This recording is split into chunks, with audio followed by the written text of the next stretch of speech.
20 seconds.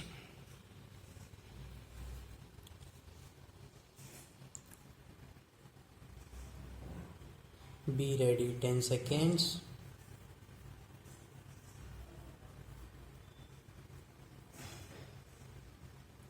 Start. I am thankful to you for having given me this opportunity long last to say a few words on the budget. Already much has been said, and I think the finance minister has come in for his share of congratulations as well as criticisms. So there is not very much to say, but I should like to say a few words. The increased development expenditure and the absence of any new taxation has earned for the budget a good response even from the businessmen. I especially welcome the relief given to the middle classes by raising the exemption limit of income tax in respect of personal income. No doubt this is some relief to the middle classes, but I would request the finance minister if he could to raise this exemption limit from rupees 6,000 to rupees 8,000, as that would give substantial relief to the middle classes. I am indeed glad that the Taxation Inquiry Commission has been appointed with Dr. John Matai as the chairman, and I am sure that many of the vexed problems may be solved through this commission. At the same time, I would request the finance minister to put off the estate duty bill for the present, since this inquiry commission has been appointed and they may go into this question, for I feel that it is not an opportune moment to put on more taxes on the people. Already, as Mr. Gadgil has pointed out, there are so many taxes on the people. The people are overburdened by taxes and they are just trying to recover their stability. So, in regard to estate duty, I would ask him to consider about it. My reason for asking it to be postponed is, as I have said, that the people are still facing economic distress, and then our government is not able to offer the amenities which other countries have, where the estate duty exists, such as free compulsory education for children, free medical aid, homes for the poor and the destitute, old age pension, etc.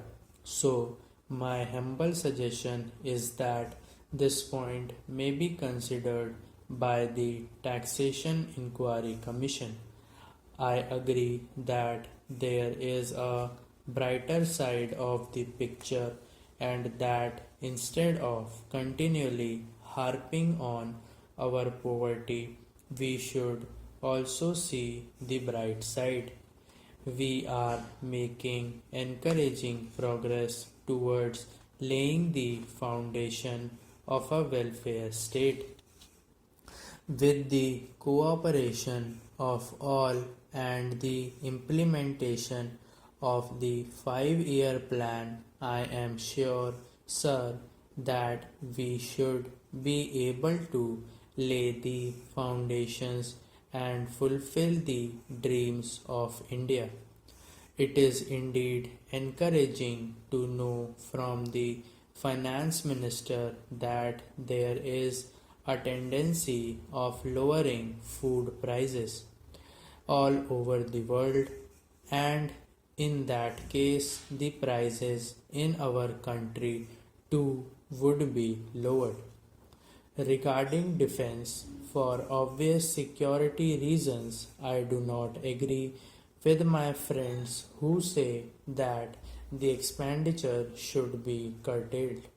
It is not advisable to take any undue risks and slacken the defense arrangements.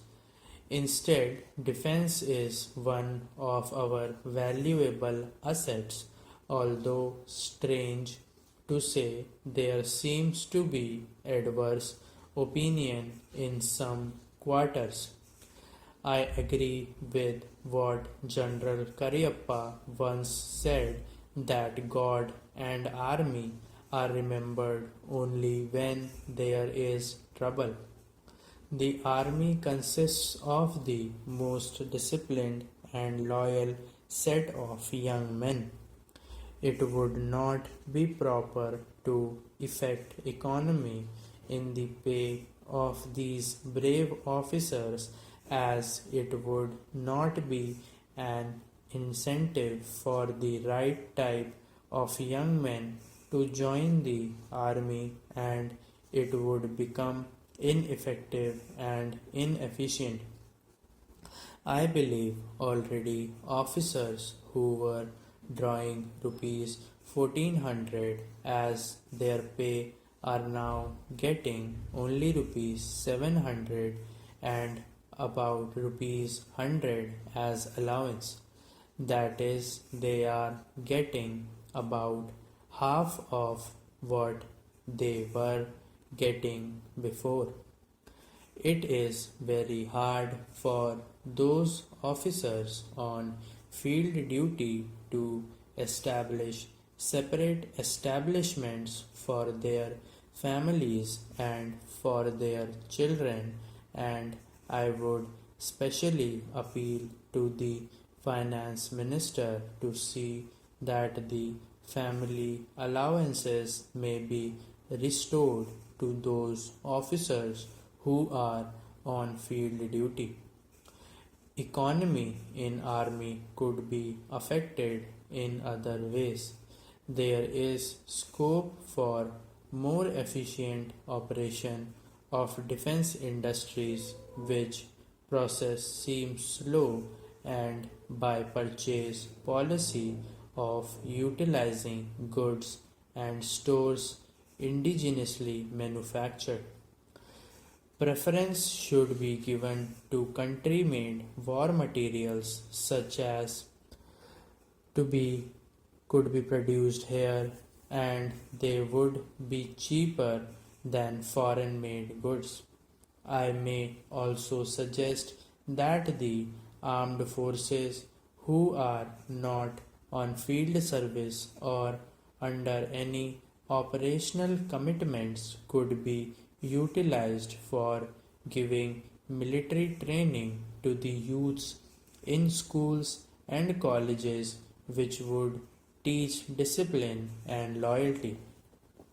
The university authorities should make military training as part of their compulsory education, just as they have adopted social, domestic, and political sciences. The National Cadet Corps is already inculcating military training in some universities such as Bombay and Calcutta. But if military training is made compulsory for our university students, it will go a long way.